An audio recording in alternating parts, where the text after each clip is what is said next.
वो सपोज कर रहे हैं कि आपको HTML आती है। मेरा ख्याल है वही सपोज करके आपको। अच्छा जी, अब ज़रा सबसे पहले तो हम देखते हैं अब SEO का एक और टेक्निकल फैक्टर हम समझने जा रहे हैं, और वो है SSL। ठीक है, SSL क्या चीज़ है जी? Secure socket layer. इसको हम अपनी लैंग्वेज में, अगर प्रैक्टिकल लैंग्वेज में बात करें तो हम ये कहते हैं कि जब हम कोई वेबसाइट लाइव कराते हैं तो वेबसाइट की सिक्योरिटी बहुत इंपॉर्टेंट है। तो अगर हम होस्टिंग के साथ SSL भी परचेज करें तो फिर क्या होता है कि हमारी वेबसाइट के URL के साथ एक सर्टिफिकेट अटैच हो जाता है, और वो सर्टिफिकेट क्या करता है, आपकी वेबसाइट को सील कर देता है, और आपकी वेबसाइट सील फॉर्मेट में सर्वर पे पड़ी हुई है।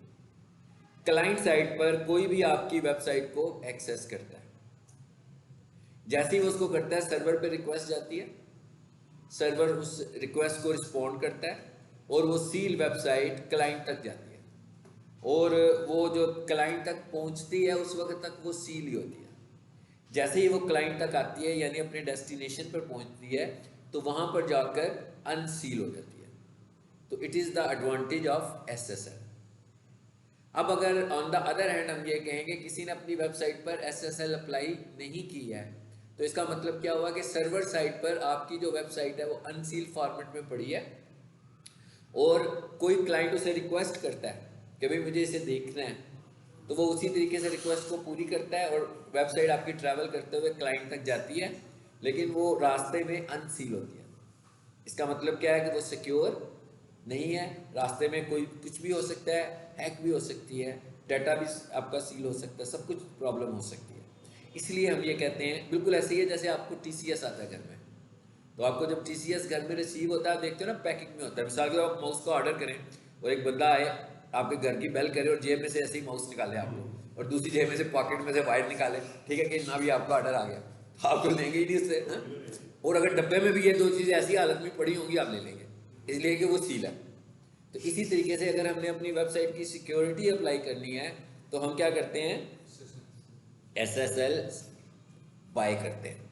जिस तरह हम डोमेन बाय करते हैं तो हम एनुअल पेमेंट करते हैं, जिस तरह हम होस्टिंग बाय करते हैं तो हम एनुअल पेमेंट करते हैं, इसी तरह आपको SSL भी परचेज करनी पड़ती है, और एनुअल बेसिस पर परचेज करनी पड़ती है। सर ये डोमेन और होस्टिंग क्या होती है? जी, डोमेन और होस्टिंग क्या होती है? आपकी वेबसाइट का जो नाम है इस डोमेन, ठीक है। मिसाल के तौर पर मेरी वेबसाइट, मेरा बिजनेस है ABC के नाम से, तो मैंने क्या किया, एक ऑनलाइन अपना नाम परचेज कर लिया ABC। अब इसका मतलब कोई और बंदा ये नाम यूज़ नहीं कर सकता, ठीक है। उसके बाद अब मैंने एक वेबसाइट बनानी है, तो लाजमी बात है वेबसाइट पे डाटा है ना मेरा, वो डाटा स्टोर करने के लिए मुझे स्पेस चाहिए।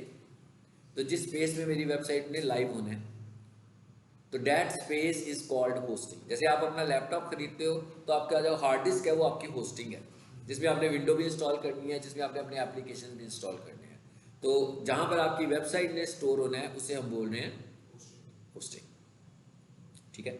इसी तरह होस्टिंग भी ले ली, डोमेन भी ले ली, और अब हमें क्या करना पड़ता है SSL। जरा बहुत पीछे चले जाएं तो ये जो SSL होती थी ये ऑप्शनल होती थी हमारे लिए, लेकिन अब जितनी हैकिंग बढ़ चुकी हुई है इसमें अब कंपनीज रिस्पॉन्सिबिलिटी नहीं उठाते आपकी, और वो ये कहते हैं कि भाई SSL तो अब आपके साथ ही है, ज़रूर लेनी पड़ेगी आपको, ठीक है। सर ये तो फ्री में मिलता है।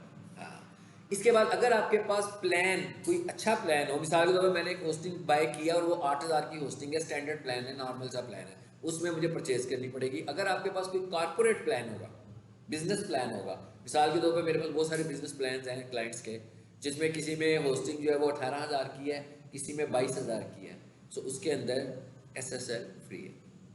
लेकिन ऐसे जो लेस देन, और एक मेरा क्लाइंट है जिसकी होस्टिंग मेरा ख्याल है 16,000 की है, उसमें फ्री नहीं है, मतलब वो कारपोरेट प्लान नहीं है।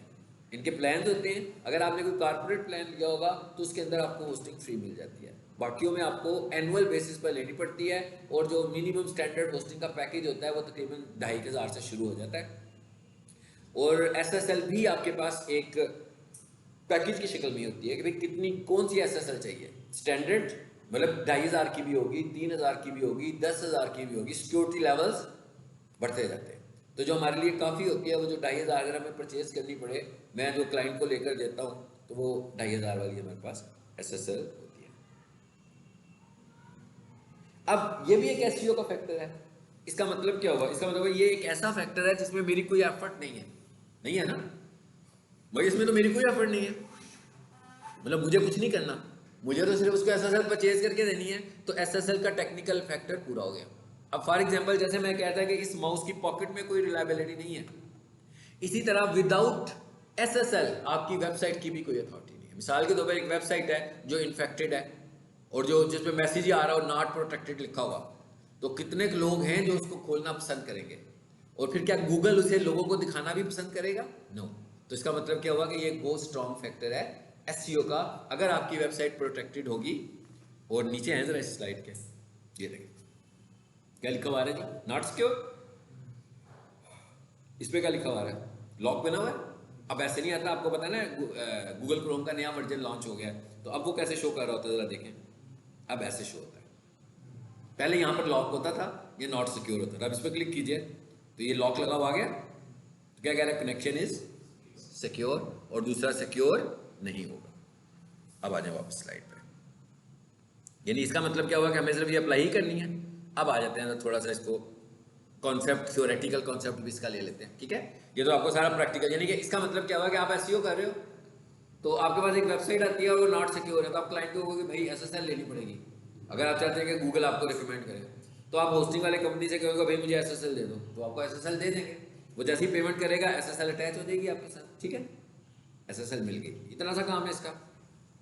अच्छा जी, एसएसएल है क्या? अगर आपकी वेबसाइट HTTP पर है तो ये प्रोटेक्टेड नहीं है, और अगर आपकी वेबसाइट HTTPS पर है तो इसका मतलब है कि आपकी वेबसाइट प्रोटेक्टेड है। HTTPS is HTTP with encryption, यानी इनक्रिप्ट हुई है आपकी वेबसाइट। इनक्रिप्ट का मतलब क्या है? इनक्रिप्शन का मतलब यही होता है ना कि कोई चीज़ आपको एक्चुअल फॉर्मेट में नजर नहीं आ रही होती है, जैसे आपके पासवर्ड भी इनक्रिप्ट हो जाते हैं, तो इवन आपको उनका एक्चुअल काउंट भी नजर नहीं आता, वो इतनी लंबी सी लाइन एक दिखा देता है, हालांकि आपके पासवर्ड की लेंथ कम होती है, तो इनक्रिप्ट हुआ होता है। तो कहते हैं जब आप HTTPS लोगे तो वो क्या करेगा? उसको इनक्रिप्ट कर देगा। तो इनक्रिप्ट का मतलब है कि सील हो गया, आपको पता ही नहीं अंदर क्या चीज़ पड़ी है। The difference between two protocols, HTTPS use SSL TLS to encrypt normal request. As a result, HTTPS is far more secure. कहता भाई ये किस पे काम करता है? सिक्योर सॉकेट लेयर के ऊपर काम करता है, और ये ज़्यादा सिक्योर होता है। A website that uses HTTP has HTTPS, ये सिंपल, ये सारी बातें मैंने आपको बता दी है, ठीक है। अच्छा जी, SSL क्या चीज़ है? Secure socket layer is a standard security technology for establishing an encrypted link between server and client। यही बताया था ना आपको भी मैंने कि भाई आपकी जो वेबसाइट है वो कहाँ पड़ी हुई है? सर्वर पे पड़ी हुई है। उसको एक्सेस कौन कर रहा है? क्लाइंट। वो क्लाइंट लाहौर में बैठा हुआ है, फैसलाबाद में बैठा हुआ है, यूके में बैठा हुआ है, कनाडा में बैठा हुआ है, कोई भी बंदा वेबसाइट खोल सकता है। तो कहता है वो क्लाइंट साइड है, एक सर्वर साइड है और एक क्लाइंट साइड है। Typically a web server and a browser और a mail server and a mail client. कहता है ये सारी चीजें जो है सिक्योर होती हैं। वेब सर्वर जहां वेबसाइट पड़ी है, ठीक है। क्लाइंट पता लग गया भाई एक बंदा कनाडा में बैठा हुआ है, लिखता है best computer college in Canada, एक वेबसाइट आती है उस पर क्लिक करता है तो वो एज ए क्लाइंट काम कर रहा है। वेबसाइट एक्सेस कहाँ से हुई है? सर्वर से। वो सर्वर सिंगापुर में था, वो कहाँ भी था, कहीं पर भी था, उधर से एक्सेस हुई है, उधर से वेबसाइट ने ट्रैवल करते हुए उस तक पहुंचा है। अच्छा, तीसरे नंबर एक चीज आ रही है मेल क्लाइंट। मेल क्लाइंट क्या होता है? गूगल खोलते हैं, जीमेल अपनी खोलते हैं, उसको हम बोलते हैं ईमेल क्लाइंट। आप याहू पर जाते हो, अपनी मेल चेक करते हो, उसका जो एप्लीकेशन है वो क्या है? मेल क्लाइंट है। इसी तरीके से हमारे पास ईमेल क्लाइंट के सॉफ्टवेयर है, जिसमें outlook express, Microsoft outlook express भी है, मेल क्लाइंट है, ठीक है। इधर है, इधर भी कहीं ईमेल आ रहा होता है, किसी ने देखा कभी? मेल, मेल का बटन बना होता है विंडो का, और स्टोर में भी आएगा। स्टोर में आएगा, उसको इंस्टॉल करेंगे, that is very good option, ठीक है। उससे क्या फायदा होता है? उसमें आप मल्टीपल ईमेल्स कॉन्फ़िगर कर सकते हो अपने ना, ठीक है। यानी अगर आप मिसाल के तौर पे मेरे पास 10 ईमेल्स हैं, तो मैं जीमेल ही है मेरे 10 जीमेल्स ही हैं मेरे, तो मुझे 10 जीमेल्स खोलने पड़ेंगे ना। लेकिन वो जो मेल है उसमें मैं क्या करूंगा? अपने 10 के 10 ईमेल ऐड करा दूंगा, तो मैं उस मेल को खोलूंगा तो वहां पर 1 2 3 4 5 6 7 8 9 10, जिस मेल को चेक करना होगा उस पर क्लिक करूंगा, सामने ही मेरे पास आ जाएगी, ठीक है। इस पर है कि नहीं है? मेरा ख्याल इसकी विंडो का इशू है, इसमें वो नहीं आएगा। पहले मेल लिखते हैं, नहीं आया ना वो वाला, ऐप्स में जाए जरा,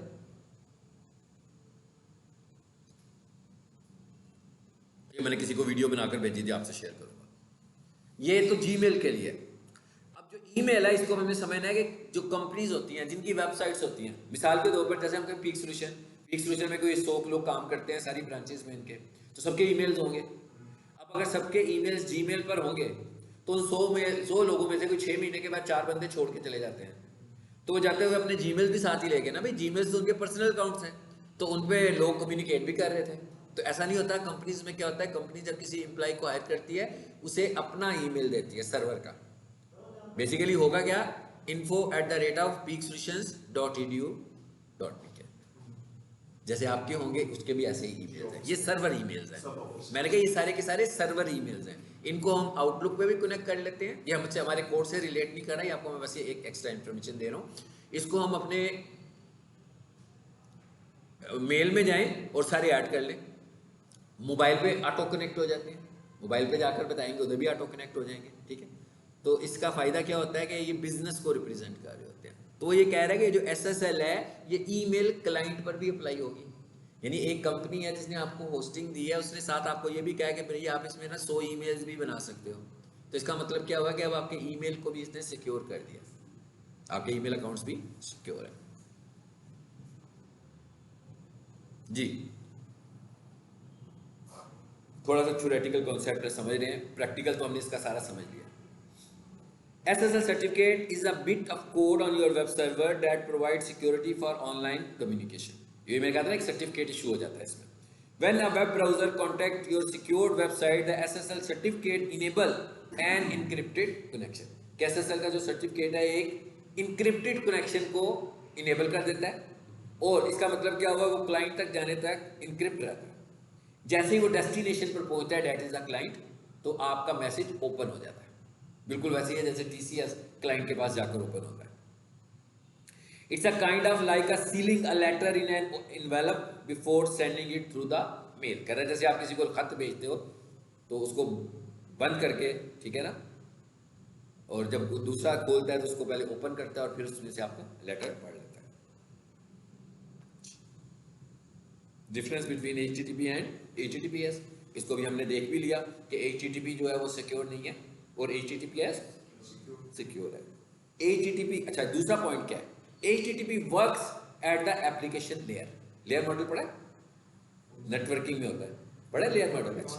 नेटवर्किंग में ना एक लेयर मॉडल होता है जो कि वर्चुअल मॉडल होता है, जिसमें सिर्फ ये बताते हैं कि नेटवर्किंग में डाटा ट्रैवल कैसे करता है वर्चुअली। मतलब फिजिकली वैसे नहीं होता जैसे हम बताएंगे, लेकिन वर्चुअली बता रहे हैं कि डाटा ने ट्रैवल कैसे करना है। कि भाई एक कंप्यूटर है जो सिंगापुर में पड़ा हुआ है और यार इधर एक लिया में बैठा हुआ बंदा कोई चीज़ लिखता है तो वो वाली वेबसाइट उसके पास आ जाती है। तो ये वर्चुअली डाटा कैसे ट्रैवल करता है, तो ये एक नेटवर्किंग मॉडल होता है, उसके अंदर मुख्तलिफ लेयर्स होती हैं। तो क्या कह रहा है, कहता है HTTP works at application layer. एक लेयर कौन सी होती है, एप्लीकेशन। एप्लीकेशन के नाम से आप वाकिफ हैं, जो एप्लीकेशंस होती हैं उसमें हम क्या करते हैं, किसी चीज़ को इस्तेमाल करते हैं। एप्लीकेशन प्रोग्राम्स भी वही है ना जिनको हम यूज़ कर रहे होते हैं। और कहता है एक लेयर होती है जिसका नाम है ट्रांसपोर्ट लेयर। अब वो जो ट्रांसपोर्ट लेयर है वो कौन सी है, जैसे लोगों के TCS जा रहे होते हैं, ट्रांसपोर्टेशन हो रही होती है, तो किसी जगह पर जाएंगे तो पैकिंग की फॉर्मेट में जा रहे होते हैं। तो कहता है HTTPS जो है वो ट्रांसपोर्ट लेयर पे काम करती है और HTTP जो है वो एप्लीकेशन लेयर पे, यानी उसको किसी भी लेवल पर इस्तेमाल किया जा सकता है, मगर HTTPS को जब तक वो डेस्टिनेशन पे नहीं पहुंचेगी इस्तेमाल ही नहीं किया जा सकता। तो इसका मतलब ट्रांसपोर्ट लेयर ज़्यादा सिक्योर होती है as compared to application layer. तो कहता है भाई HTTP एप्लीकेशन लेयर पे काम करेगा और HTTPS ट्रांसपोर्ट लेयर पे काम करेगा। सिक्योर ज़्यादा कौन सा होता है, ट्रांसपोर्ट? हाँ ये बताया ना, ट्रांसपोर्ट ज़्यादा सिक्योर है ना। एप्लीकेशन ओपन है ना जिसको कोई भी यूज़ करने लगा हुआ है, ट्रांसपोर्ट तो पैकिंग में है चीज़। जैसे वो TCS आ रहा है वो ट्रांसपोर्टेशन मोड में, आप समझो कि जो आपको TCS आता है ना दरवाजे तक, जब वो आपके आया है उस वक्त तक वो ट्रांसपोर्ट लेयर है। आपने पेमेंट करके उसे रिसीव किया, इनवेलप ओपन कर लिया, अब आप यूज़ कर रहे हो, रास्ते में यूज़ नहीं हो सकती थी वो चीज़, ठीक है। अच्छा उसके बाद दूसरी चीज़ क्या है, पोर्ट्स। फिजिकल पोर्ट्स आप जानते हैं, जैसे मोबाइल पर एक चार्जिंग की पोर्ट लगी होती है, कंप्यूटर के ऊपर इतनी सारी पोर्ट्स होती हैं, कहीं पर माउस लग रहा है तो कहीं पर कुछ लग रहा है तो कहीं पर कुछ लग रहा है। इसी तरीके से कुछ वर्चुअल पोर्ट्स होती हैं जो कि नेम होते हैं जिनके ऊपर कुछ टास्क असाइन किए होते हैं। तो कहता है भाई 2 वर्चुअल पोर्ट्स हैं, एक बहुत सारी वर्चुअल पोर्ट्स हैं, लेकिन इस काम के लिए 2 पोर्ट्स हैं, एक 8080 और एक 443। तो कहता है जो 8080 की पोर्ट होती है ये सिक्योर नहीं होती। अक्सर आप देखते हैं ना कि कोई वेबसाइट बंद होती है तो प्रॉक्सीज लगाकर हम वेबसाइट्स खोल लेते हैं, इसलिए कि वो 80 की पोर्ट पे काम कर रहे होते हैं। आप इस तरह प्रॉक्सी लगाकर किसी का ईमेल तो नहीं खोल सकते, यानी अगर मेरे ईमेल को पासवर्ड प्रोटेक्टेड है तो आप कोई प्रॉक्सी लगाकर मेरा ईमेल अकाउंट तो नहीं खोल सकते ना, हैक ही करना पड़ेगा, प्रॉक्सी से नहीं खुलेगा। मगर अगर टिकटॉक बंद हो जाएगा, अगर वो ट्विटर बंद हो जाएगा तो प्रॉक्सी लगाकर खोल सकते हो उसको।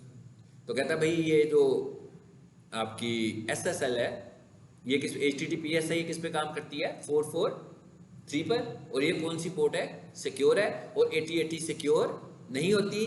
कौन सी पोर्ट्स, नॉट फिजिकल पोर्ट्स, दिखने वाली पोर्ट्स नहीं है, वर्चुअल पोर्ट्स है ये। यानी इसका मतलब क्या हुआ, एज ए सॉफ्टवेयर इनको असाइनमेंट की जाती है कि तुमने इसके ऊपर काम करना है।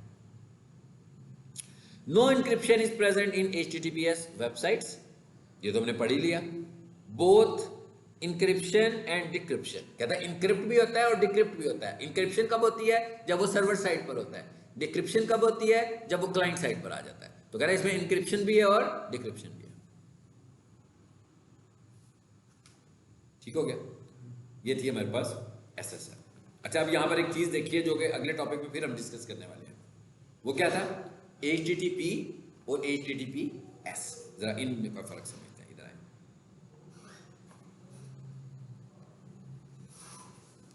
अच्छा जी, अब टॉपिक चेंज हुआ हमारा। अब इसमें आ गया रीडायरेक्ट्स। रीडायरेक्ट्स का क्या मतलब है, ये फिजिकल रीडायरेक्ट्स है। इसका क्या मतलब है कि भाई कोई बंदा एक URL पर आएगा और किसी और URL पर चला जाएगा, इसको हम बोलते हैं फिजिकल रीडायरेक्ट।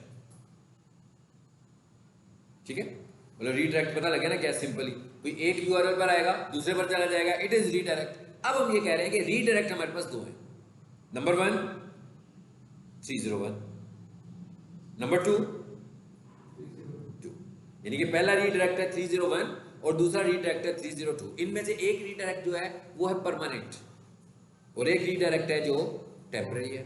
जैसे कुछ दुकानें होती हैं, उनके बाहर लिखा होता है जी हम आर्जी तौर पर यहाँ शिफ्ट हो गए और उसके बाद वापस आ जाते हैं। जैसे हमारे यहाँ पर पेंट हो, पंखा लगना हो, LCDs लगनी हो और क्लास के बाहर लिखा हो जनाब आज आपकी क्लास रूम नंबर 6 में होगी, लेकिन अगले दिन आप फिर वापस यहीं पर आकर लोगे, तो इसका मतलब क्या हुआ, ये टेम्परेरी रीडायरेक्ट। अगर कॉलेज वाले ये बिल्डिंग छोड़ देते हैं और चुबुर्जी में जाकर एक और बिल्डिंग ले लेते हैं तो ये परमानेंट रीडायरेक्ट है, भाई अब यहाँ नहीं है, अब यहाँ पर कुछ और बन गया, अब वो दूसरी जगह पर चले गए। तो टेम्परेरी रीडायरेक्ट थोड़ी देर के लिए, परमानेंट रीडायरेक्ट हमेशा के लिए।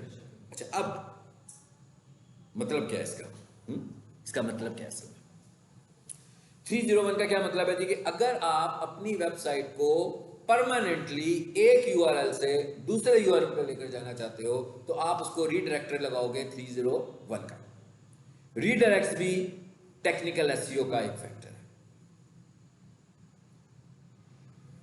क्योंकि हर वेबसाइट जो बनती है पहले HTTP होती है, फिर ये HTTPS होती है।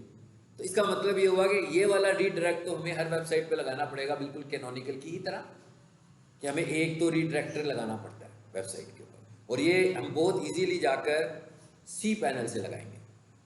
ठीक है, ये वाला जो रीडायरेक्ट है ये हम cPanel से अप्लाई करते हैं। कैसे करते हैं वो भी बताता हूँ अभी।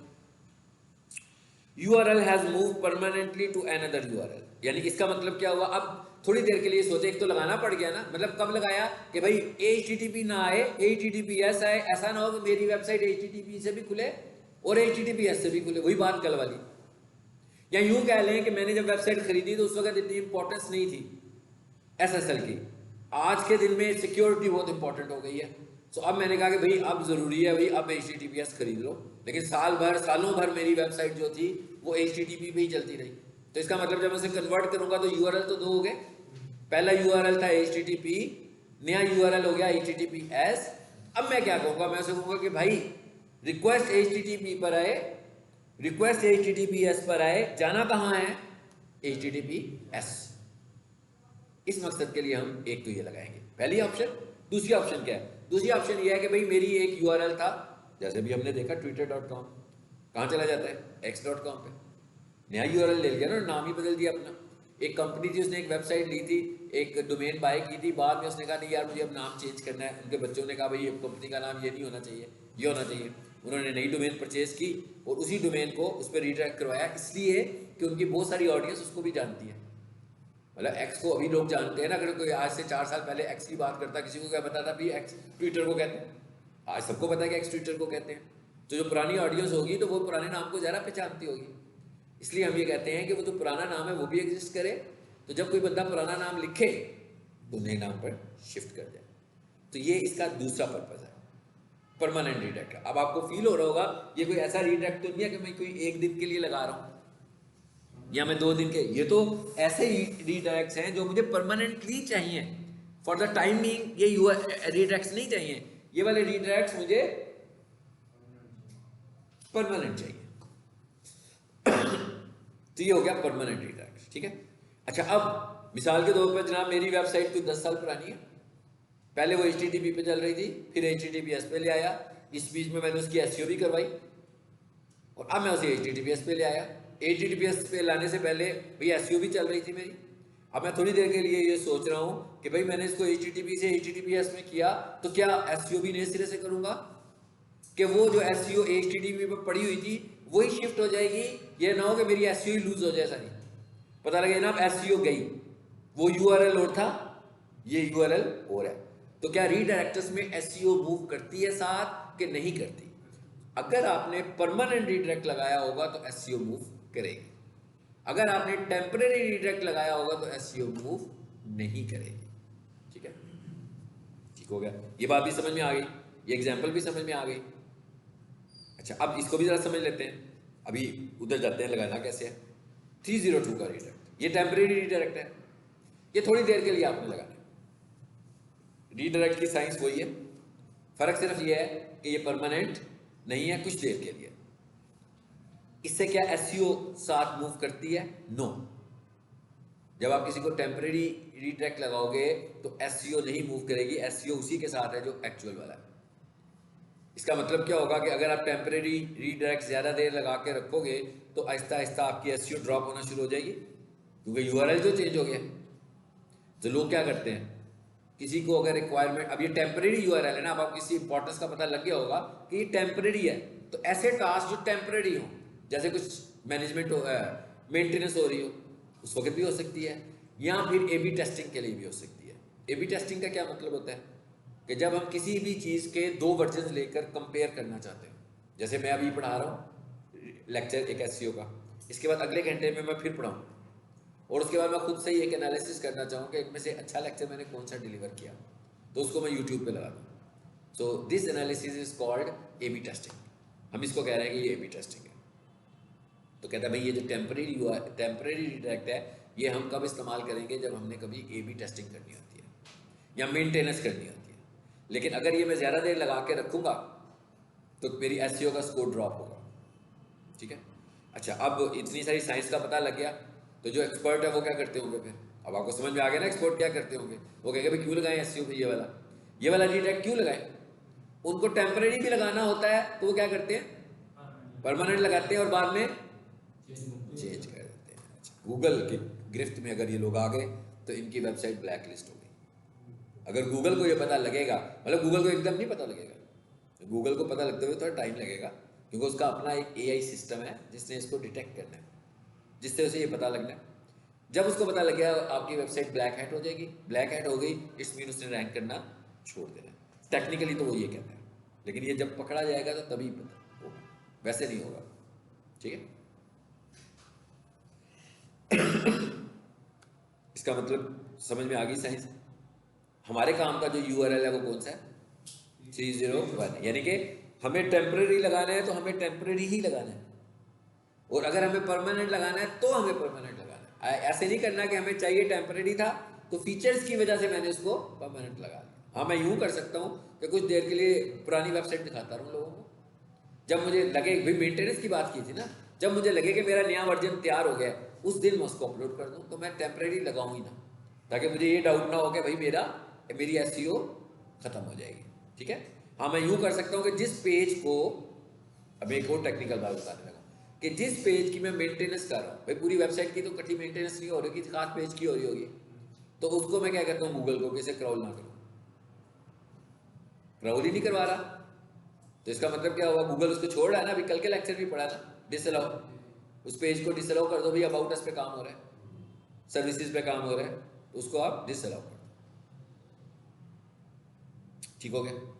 अब ये काम होना कैसे है जी, जरा देखते हैं। मेरी अगर सी पैनल इस वक्त खुल जाए तो बड़ी मेहरबानी है इसकी। देखते हैं कौन सा सी पैनल खुलता है, कैसे लगेगा ये वाला अकाउंट खोल लेते हैं। ये जरा खुल जाता है मेरे पास जल्दी से, दूसरा तो खुलता ही नहीं है, साकाई वाला।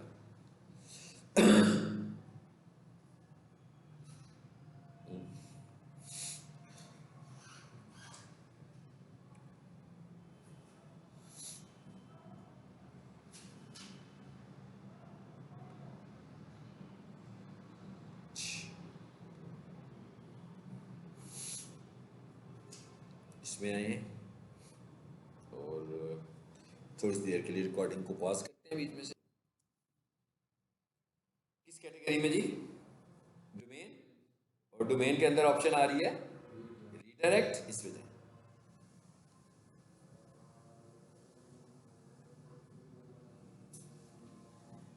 आगे लिखा आ रहा है 301, 302 भी आ रहा है भाई, कौन सा लगाना है, मैं कहता हूँ 301। फिर क्या कहता है किस पे लगाना है,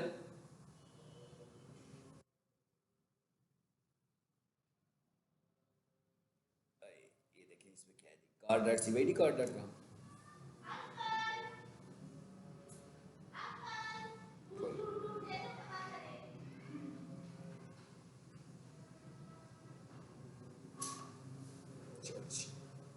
ये प्रोटेक्टेड आ रही है, मैंने कहा शायद नॉन प्रोटेक्टेड होती तो मैं इस पे लगा देता सब डोमेन पे। चलो एनीवेज प्रैक्टिस कर लेते हैं जी, टेनिस लगवा दें। शिराज है या हाँ मोहम्मद हसीब, मोहम्मद हसीब नहीं, हसन आमिर, बाकी स्लिप है सबके पास, स्लिप दे देंगे आपका स्लिप है पास, स्लिप भी है आपके पास, चलो लास्ट में तो आप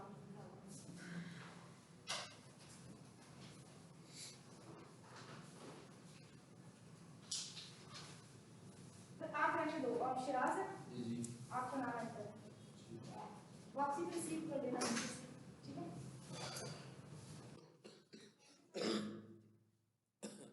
चलिए आ जाए वापस, सी पैनल यहाँ पे आ गए, मेरा ना गला खराब है। यहाँ है जी, यहाँ आएंगे, यहाँ पर आके क्या लिखेंगे, ये जिस डोमेन को आप लगाना चाह रहे हैं, रीडायरेक्टर कौन सा लगाना चाह रहे हैं ये आपकी चॉइस है ना। मिसाल के तौर पर मैं CYD कार्स है, इधर आऊँ मैं यहाँ लिख देता हूँ आकर रीडायरेक्ट टू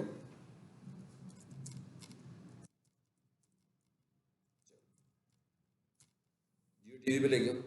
अब क्या होगा, कोई बंदा लिखेगा ना cydcar.com, तो वेबसाइट कौन सी खुलेगी, जियो की। So it is a redirect, और ये रीडायरेक्ट वायरस भी होते हैं।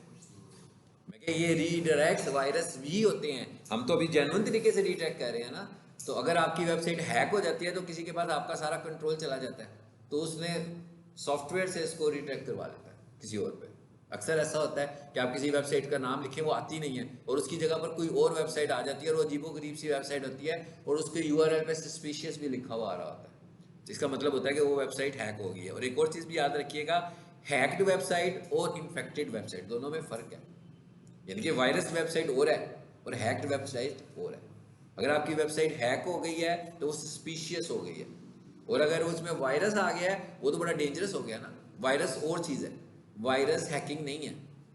हैकिंग का तो मतलब है किसी बंदे ने आपके वेबसाइट का कंट्रोल संभाल लिया, ठीक है, वो आपके कंट्रोल से निकल कर उसके पास चली गई, अब वो उसके साथ जो मर्जी करे, जैसे मर्जी उसको प्ले करे। तो जैसे गूगल को पता लगता है तो उसको सस्पिशियस कर देगा। ये जो हैकिंग बचाने का तरीका था ना हमारे पास, ये था SSL। SSL is not antivirus. मैं कह, ये एंटीवायरस नहीं है, ये सिर्फ आपकी हैकिंग को बचाएगा। एंटीवायरस वैसे आमतौर पर सर्वर्स में होते हैं, लेकिन एंटीवायरस की सर्विस वो अलग भी सेल करते हैं कि भाई मोर सिक्योरिटी चाहिए तो हमसे एंटीवायरस भी बाय करें।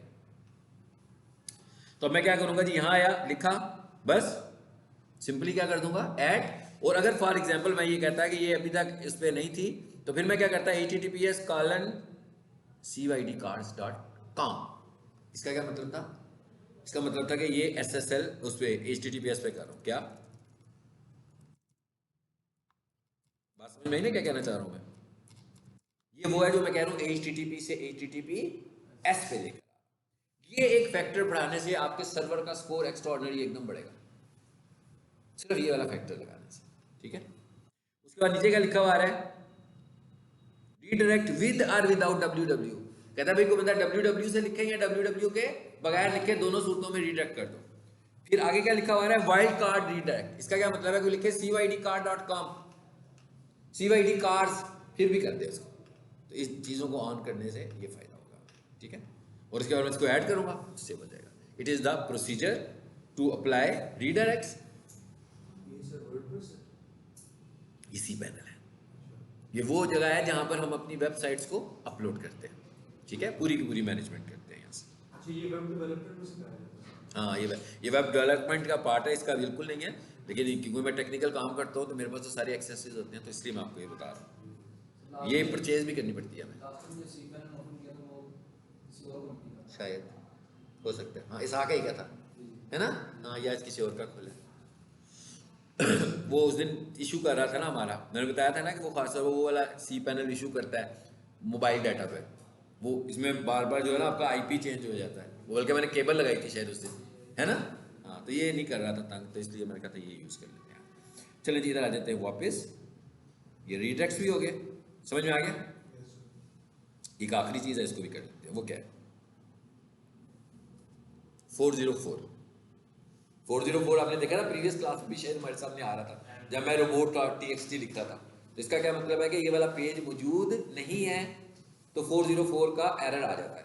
404 का एरर का मतलब क्या है कि ये पेज मौजूद नहीं है। SEO का बहुत ही टेक्निकल स्ट्रॉन्ग फैक्टर, बिल्कुल ऐसे ही है ना कि भाई कि किसी जगह पर कोई बंदा आपको इनवाइट करे और उसके ऊपर एड्रेस लिखा हो, और आप जब उस एड्रेस पे पहुंचे तो वहां पर आगे जंगल हो, तो आप तो गुस्सा ही आएगा आपको कि ये क्या हो गया भाई, किसने कहाँ बुला लिया मुझको गलत एड्रेस दे दिया इसने मुझे अपना। तो अगर 404 का एरर आ रहा है, इसका मतलब है कि गूगल पर आप गलत एड्रेस दे रहे हैं। तो अगर आप गूगल पर गलत एड्रेस दे रहे हैं तो फिर गूगल आपको क्यों रैंक करेगा? बिल्कुल नहीं करेगा। इसका मतलब ये हुआ कि जब हमारे पास कोई वेबसाइट आती है तो हम सबसे पहले ये भी देखते हैं कि इसके वेबसाइट 404 एरर तो नहीं जनरेट कर रही, ये हमें खुद से देखना है। अब फॉर एग्जांपल एक वेबसाइट है, उसके 5 पेजेस हैं, तो ये तो बड़ा सादा सा काम है भाई, एक एक दफ़ा 5 पेजेस को खोल कर देख लो। लेकिन अगर मैं ये कहूँ कि एक मेरा क्लाइंट है, उसकी पेजेस जो है ना वो 1500 है, 1500 पेजेस को एक एक करके चेक करना तो बहुत मुश्किल काम है। इसलिए इसके लिए हम टूल्स इस्तेमाल करते हैं, ठीक है। ये जो स्लाइड है, ये आपके पास है स्लाइड्स के नहीं है ग्रुप में? नहीं है, जो मैंने पढ़ाइयाँ नहीं है की है मैंने, मेरा ख्याल है, मुझे लग रहा है कि मैंने की है, मुझे कंफर्म मैं दोबारा कर दूंगा, आपके पास नहीं होगी, ठीक है। और अभी मैं आपसे ना अपना वो भी शेयर करूंगा, मेरा ख्याल है सबको है, वो व्हाट्सएप चैनल का लिंक है। आज मैंने उस पर एक आर्टिकल लिख के लगाया है लिंक्डइन पर, उसमें उसका लिंक है, तो व्हाट्सएप चैनल पर जाया करें, उसमें MCQs भी आपको मिलेंगे, उसमें बहुत कुछ मिलेगा। और व्हाट्सएप चैनल को आप ज्वाइन करेंगे तो उसमें पुराना मटीरियल सारा अवेलेबल होगा। हाँ जी, वो भी भेजता हूँ, ग्रुप में ही भेजूंगा, ठीक है। उसको भी ज्वाइन करें। उस पर मैंने बीच में रोक दिया था, काम अपडेट नहीं था कर रहा, फिर मैंने दोबारा जब करना शुरू किया, उसके अंदर अपडेट्स आएंगी, ठीक है। तो उसके अंदर मार्केटिंग, फ्रेश मार्केटिंग स्ट्रेटजीज की है। और लेटेस्ट रिसर्च ये कह रही है कि आज अनएक्सपेक्टेडली आपको बताऊँ कि आज जो सबसे ज़्यादा रिटर्निंग ऐड है ना, वो ट्विटर का ऐड है। ऐड एक ही जैसे लग रहे हैं, लेकिन जो ट्विटर पे ऐड लग रहे हैं ना, वो सबसे ज़्यादा अच्छा रिटर्न कर रहे हैं इस वक्त। इसलिए कि ट्विटर को लोग न्यूज़ के लिए देख रहे होते हैं, वैसे ही है ना, जैसे अखबार में स्टार लगा दिया, तो जो ट्विटर्स पे ऐड आ रहे हैं उससे अच्छा रिजल्ट आ रहा है। तो आप पढ़िएगा, वो सारा आर्टिकल मैंने लिखा हुआ है कि 24 में हमारी अच्छी स्ट्रेटेजीज कौन सी है मार्केटिंग करने के लिए, ठीक है। अच्छा, अब ये टूल्स हैं जी हमारे पास। ब्रोकन लिंक चेकर एक का नाम है, एक का नाम है Ahref ब्रोकन लिंक, एक का नाम है डेड लिंक चेकर। नाम से पता लग रहा है कि सारे टूल्स ब्रोकन लिंक्स को चेक करेंगे, ठीक है। Ahref बड़ी अच्छी कंपनी है, बहुत एक्सपेंसिव है, इसके पेड टूल्स बहुत महंगे होते हैं। सो कुछ फैसिलिटीज़ इन्होंने अपनी टूल में अपनी URL से फ्री दी होती है अपनी वेबसाइट से। सो ये जो ये वाला काम है ये फ्री में आप कर सकते हो जैसे, ठीक है, लेकिन एक से नहीं करना, नंबर ऑफ टूल से करना है। मिसाल के तौर पर जी पहले मैं इस पे आता हूँ, मैंने इस पर क्लिक किया, अलाउ किया, आगे क्या कहता है भाई वेबसाइट बताओ, ये कह रहा है ना, इसको देखें जरा car.cyd, ये तो भी ये आप देख रहे हैं, इसको हमने सब डोमेन में रखा हुआ है, पता है क्यों रखा हुआ है, ये अभी वेबसाइट पे काम हो रहा है, अभी हमने इसको कार CYD कार्स में नहीं रखा, आपने देखा सब डोमेन बना के इसके अंदर रखा है ताकि कोई बंदा मेन डोमेन पर आए तो ये ना समझे कि हमारी ये फाइनल साइट है, अभी इस पर वर्किंग होने लगी हुई है, तो इसलिए हमने इसको सब डोमेन बना के रखा हुआ है, अभी ये वेबसाइट हमारी फाइनल नहीं हुई, ठीक है, ये अभी हम डेवलपर से करवा रहे हैं, इसमें चेंजेस करवाने लगे हुए हैं, तो इसलिए, और अभी सिर्फ इसका होम पेज पे काम हो रहा है, ये देखिए जरा, ये सिर्फ इसका हमने होम पेज बनाया अभी, ठीक है, ये गाड़ियां सेल करने की कंपनी है, वही जो कीनिया वाला हम केस डील कर रहे हैं ना, वो वाला है जी। क्या कहता है, कहता है भाई ये कोड मुझे बता दो भाई क्या ये JJ7WD,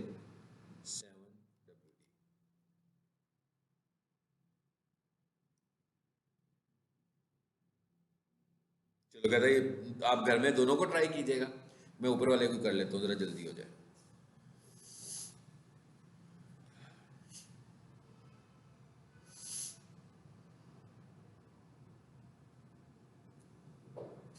मुझे पता था इसमें बहुत सारे आएंगे क्योंकि अभी मैंने कहा था ना इंटर मेंटेनेंस है, तो उसने बस लिंक्स बना के रखे हुए हैं, आगे कुछ भी नहीं है, ठीक है, तो उसने बहुत सारे ब्रोकन लिंक्स दिखाए हैं, वो जो जो चीज गाड़ी उसने बनाई है ना उसको लिंक जो बनाया हुआ, तो आगे से तो वो कहीं भी नहीं जा रही, तो इसका मतलब क्या हुआ, ब्रोकन लिंक है। अब हम किसी ऐसी वेबसाइट को देखते हैं जो चल रही है,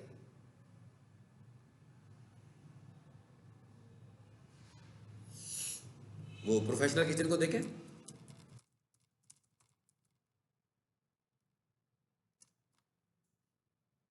URL मुझे कॉपी करना है,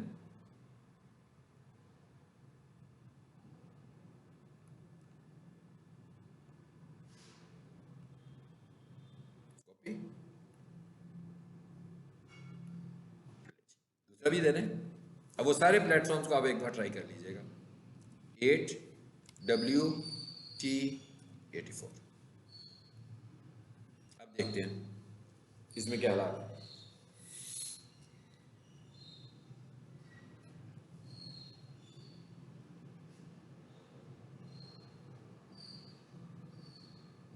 इसमें कुछ नहीं होगा मेरा ख्याल है,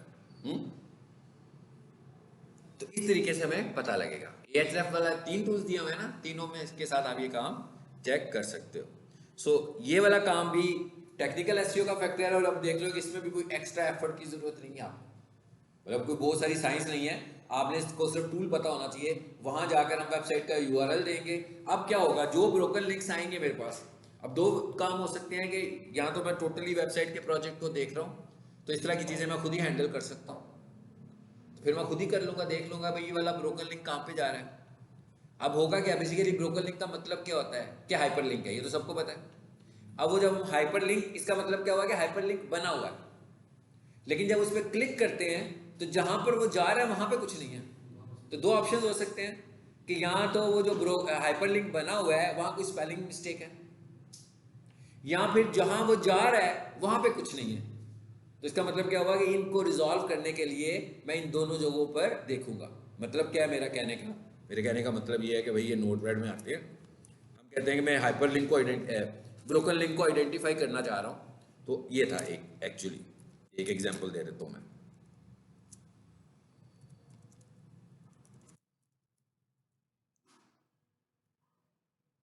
चलिए फॉर एग्जांपल ये है,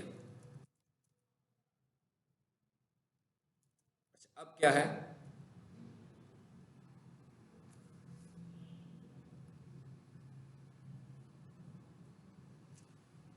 ये था जी हमारा, ये इतना लंबा चौड़ा URL आ रहा है, आप ऐसे ही छोटा कर दूं इसको समझने के लिए, वैसे मैंने इसको मुख्तसर कर दिया ताकि आपको एक लाइन में नजर आ जाए, ठीक है। अब ये एक हाइपरलिंक बना हुआ है, और इस हाइपरलिंक को ना वो ब्रोकन लिंक दिखा रहा है। अब रीजनिंग मैंने देखनी है कि क्यों दिखा रहा है। अब वो क्या रहा है बेसिकली, जब कोई बंदा इस लिंक पे क्लिक करता है तो वो कहाँ जाता है, about123.html पर। अब अगर about123.html सर्वर पे होगी तभी खुलेगी ना, लेकिन जब वो सर्वर पर जाता है ना तो एक्चुअली इस फाइल का नाम about123 नहीं है, इसका नाम क्या है, ये कल को इसका नाम चेंज हो गया, पहले इसका नाम about123 था, अब सर्वर पे किसी ने जाकर इसको रीनेम किया और इसका नाम about कर दिया। तो जब कोई बंदा अब इस पर क्लिक करता है तो अब 404 का एरर आ रहा है। अब इस एरर को मैंने कैसे रिजॉल्व करना है, अगर उसने तो अबाउट ये लिखा हुआ था और वहां पर क्या पड़ा हुआ है अबाउट, तो यहाँ तो मैं वहां पर जाकर अबाउट 1 2 3 कर दूंगा, ये यहाँ पर आकर मैं अबाउट कर दूंगा। ये करने से क्या हुआ, मेरा एरर रिजॉल्व हो गया। कई दफा ऐसे भी तो होता है ना कि ये वाला पेज था किसका, एडमिशंस का, ठीक है, एडमिशंस ओपन हुए, लोगों ने इस पर क्लिक किया, एडमिशन का फॉर्म आना शुरू हो गया, फिर एक डेडलाइन आई, एडमिशन क्लोज हो गए, फिर क्लासेस शुरू हो गई, सेमेस्टर बदलने शुरू हो गए, अब तो एडमिशन नहीं हो रहे, लेकिन वो ये हाइपरलिंक रिमूव करना भूल गए और उधर से फाइल रिमूव कर दी, वो जो फॉर्म वाली फाइल है वो रिमूव कर दी, हाइपरलिंक रिमूव करना भूल गए। तो अब यहाँ तो ये हाइपरलिंक खत्म कर देंगे, यहाँ वहाँ जो एडमिशन वाली फाइल है उसको रिप्लेस कर देंगे और उसमें सिर्फ एक मैसेज दिखा देंगे कि एडमिशन क्लोज्ड। तो ये चीज़ें हमें आइडेंटिफाई फिर खुद करनी पड़ेगी। यानी अगर फॉर एग्जांपल मेरे क्लाइंट कहता है कि नहीं भी वेब डेवलपर हूँ तो मैंने वेबसाइट बनवा ली, अब मेरा उससे कोई राब्ता नहीं है, तो अब आपने इसको देखना है। तो फिर इस तरह के छोटे छोटे टास्क जो है वो हमें खुद करने आने चाहिए। इसीलिए हम लोगों ने पहले कहा था कि हम वेबसाइट एडिटिंग को समझ लेते हैं, इसीलिए हमने समझी थी कि इतना छोटे टास्क हमें खुद करने आते हो। ऐसा नहीं है कि मैं सी पैनल के लिए कहूँगा भाई मेरा काम नहीं है तो डेवलपर का है, मुझे ये सारे काम हमें खुद करने आने चाहिए, क्योंकि जब हमें खुद करने आएंगे डिजिटल मार्केटर तो हमारी डिपेंडेंसी कम होगी, और अगर हमें नहीं आते होंगे तो हम डिपेंड कर रहे होंगे कि भाई ये काम मेरा नहीं है, ये तो उसका काम है। तो बेसिकली मैं काम से जो जान छुड़वा रहा हूँ, लोगों को इम्प्रेस भी कम कर रहा हूँ। यानी कि लोग कहेंगे कि भाई ये बंदे के पास तो लिमिटेड सा नॉलेज है, बस इतना ही आता है इसको, इससे आगे तो आता ही नहीं है। कोई ऑलराउंडर सा बंदा होना चाहिए जो मुख्तलिफ चीज़ों को भी देख सकता हो, ठीक है। सो जब आप डिजिटल मार्केटर हैं तो आपको वेबसाइट की हैंडलिंग भी आनी चाहिए, आपको सी पैनल की समझ भी होनी चाहिए, आपको ईमेल्स का भी कुछ ना कुछ पता होना चाहिए। लेकिन ये आप किसी कोर्स में ऐसे नहीं सीखेंगे, ये सब चीज़ें आप तब सीखेंगे जब आप प्रैक्टिकली इन सब चीज़ों को इम्प्लीमेंट कर रहे होंगे। कोर्स में तो कोई नहीं सिखाएगा, कोर्स आउटलाइन में तो जो वेब डेवलपर होगा वो वेब का काम करा रहा होगा, जो एसईओ वाला बंदा होगा वो सिर्फ एसईओ की बातें बता रहा होगा और कुछ नहीं बताएगा। तो ये हमारे आज के 3 टॉपिक्स कंप्लीट हो गए, ठीक है जी। एक मैंने क्या बताया इसमें, एसएसएल को डिस्कस किया, HTTP वर्सेस HTTPS। एसएसएल क्या होती है, HTTP होती है कि एसएसएल, सॉरी HTTPS होती है, एसएसएल HTTPS। यानी आपने वेबसाइट ली और आपने एसएसएल नहीं खरीदी, आपकी वेबसाइट HTTP पर है। आपने कंपनी से एसएसएल परचेज कर ली, अब आपकी वेबसाइट HTTPS पे आ गई। फिर हमने क्या पढ़ा, रीडायरेक्शन के भाई 2 तरह के रीडायरेक्ट्स होते हैं, 301 और 302। परमानेंट कौन सा है और टेम्परेरी कौन सा है, 302। और फिर हमने आखिर में पढ़ा कि जो 404 के एरर्स आते हैं इनको कैसे रिजॉल्व करना है किसी भी वेबसाइट पे। देखें द प्रोफेशनल किचन ने क्या दिखाया हमें, यहाँ थे, करना नहीं भाई, एक दफा फिर करो। अच्छा जी भाई एक दफा फिर करा लेते हैं, 4F787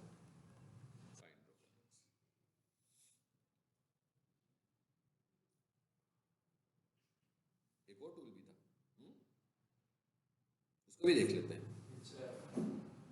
इसको भी, ये सबसे अच्छा टूल है वैसे।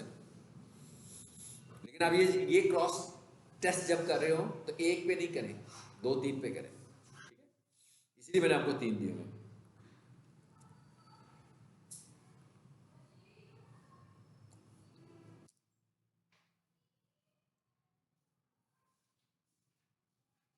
एकदम बता दिया उसने, CYD कार्ड्स यहाँ लिखेंगे तो फिर आएगा। सर एक बार फिर से बता दीजिए, ब्रोकन लिंक्स क्या होते हैं? ब्रोकन लिंक्स ऐसे लिंक्स जो नहीं है, जो है ही नहीं। लिंक पे क्लिक करते हैं आगे कुछ भी नहीं है, अच्छा।